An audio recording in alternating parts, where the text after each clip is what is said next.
So I'm sharing today a few different topics. First of all, the divine feminine, as from Jean Shinoda Bolon.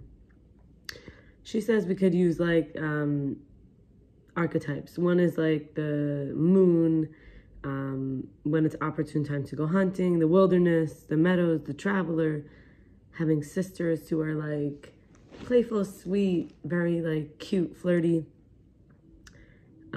Seeing birth, witnessing mother, basically like a natural evenness between men and women, brother, sister, kind of like the water, fire in between. Then you have one that's like play. She was very denigrated as part of a woman that has to do with her own innate sense of what is love and beauty, and she has to choose herself and go in her own direction versus becoming like a sex object. It's about being in the present moment, being a star, attracting attention, caring about appearance, and then like the idea of play or dolls and like damage. And then the third is being educated, academic, hanging out with all the heroes, the business world, the city life, numbness almost, and this emotional armor. And then from Lisa Barnett, in terms of our records, so we're helping all when we go to nature and when we choose compassion. When we want to release that negative judgment, it's like telling the guards, I don't have a lover. I had a vision. They asked me and I said, I don't have a lover, but actually I am a lover and beloved. Like they said, like, why'd you lie to the guards or something? Like, it's even in ourself, all the different versions. And then there's a giftedness between the hips that's creative and nurturing and balancing, sidestepping, twisting, dancing, front and back movements, aligned with left and right, bends at the waist, and being in our purpose, which is the source, divine love. We have a golden auric field saturated with light and an analyzer box closed, taped closed, like mental doubt, anxiety, where the mental energy marbles down the throat to unlock the heart as a vibrational key. And we can ask our record keeper, like, you know, for help, for visions, for guidance, for access at any moment. And from the Golden Rosycross group, we talk about the silent mind, which is positive and negative as degrees of the same thing, whether it's temperature, hot and cold, height, short, tall, or personal attachment, love, hate. There is this idea that how can we harmonize the inner world with a perspective, both our perceptions and the mind when it's silent. So silence is no external or internal noise or conflict. There's no time or distance. And the vessel is to be empty in order to be filled of names, forms, and attachments, versus when we have this idea of this monad, the center of a microcosm. It's like a stem cell of the person, of the spiritual, of the beingness. Once it's active, it could connect with all past life experience recorded there, and it used to live in the divine world, as is above, so below, as is below, so above. And we have this like, it's called astral body or star body. It's also called like an aura, like I said before, a golden aura. So there's emotional frequency,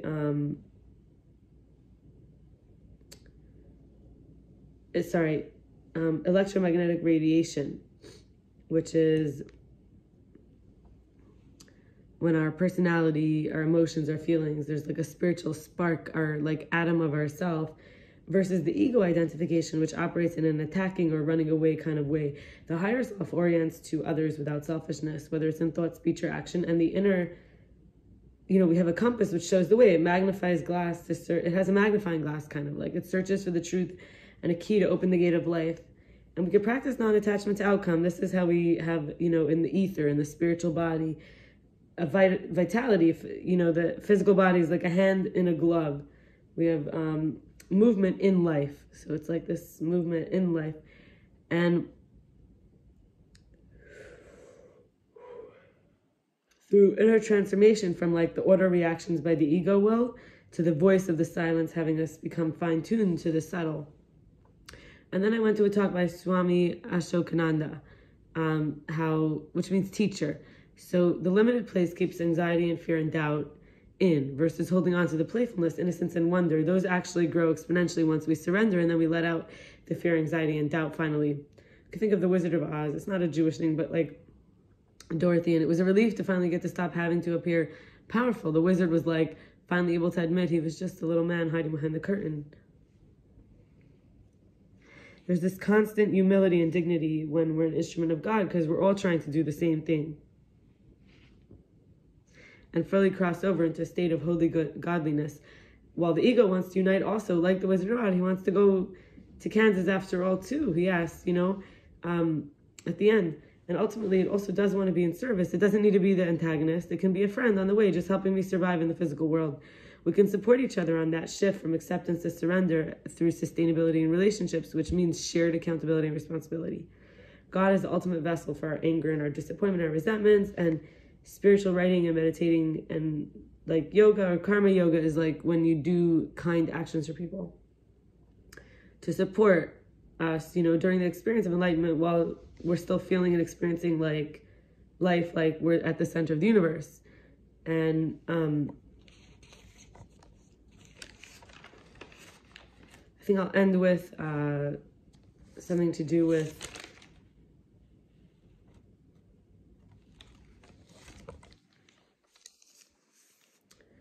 Binyamin. I'll just write what I wrote. And I want to say that all the material here today is like from 5-6 years ago. So Binyamin was my first love. He believed in me. He was my best friend. I never stopped loving him. I don't want him to die. God, I love him. What he does is out of my hands. He was my first boyfriend. He helped me. I love when he danced freely. He made my stomach and face hurt from laughing. What happens to you is out of my hands. You taught me. I switched to talking to him. You taught me so much. You opened my eyes. You opened my eyes and helped me heal in so many ways. You helped me. You were there for me. You shared your life with me, your hobbies, interests, friends, family, time and attention, affection, nurturing, support, resources. I said so many bad things about you. I took you for granted. I couldn't love right then. I couldn't allow myself to feel loved. I didn't value love because I didn't value being alive. Wow, I didn't know this was going to be so real. I hadn't chosen life. I didn't want to be here. That was who you got. You never got to harvest from my goodness and health. I made space to be an instrument of God and light and love. You invested in me and made me peace. I made peace with me, dying or disappearing. You let me be free. We aren't married or stuck in the end like I was afraid of. We aren't married or stuck in the end like I was afraid of. The relationship died and we have to make our peace with it. Like with the death of one another. I don't know if I ever fully let that go, but I'll stop here.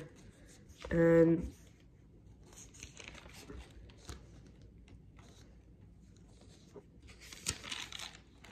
I look forward to sharing what I do next time. Be well. Bye.